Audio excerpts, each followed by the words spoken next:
ডাল বা শাকে সামান্য একটু লেবু চিপে আপনি ব্যবহার করছেন, সেটা কি শুধু স্বাদের জন্য, না সেটার পেছনে কোনো সায়েন্সও লুকিয়ে আছে?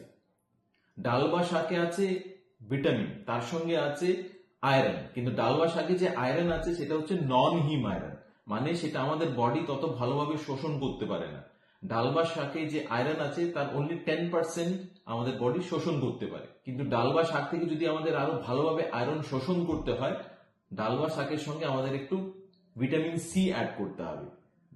ভিটামিন সি কিসে আছে? ভিটামিন সি আছে আপনার এই ছোট্ট লেবুতে। তো আপনি লেবু চিপে ব্যবহার করুন, তার সঙ্গে অন্যান্য ভিটামিন সি খাবার দাবার আপনার খাবারের সঙ্গে রাখতে পারেন, যেমন আপনি আমলকি ব্যবহার করতে পারেন, আপনি পেয়ারা ব্যবহার করতে পারেন, আপনি কমলা লেবু ব্যবহার করতে পারেন, ক্যাপসিকাম বা টমেটো ব্যবহার করতে পারেন। কিন্তু আরেকটি আয়রন ফুড আছে যেটা আমরা প্রয়োজনের তুলনায় একটু বেশি ক্রেডিট দিই। কি সেই ফুড সেটা আমি নেক্সট রিলে আলোচনা করব। ফুল ভিডিওতে আমি আলোচনা করেছি আয়রন সম্পর্কে বিশদভাবে।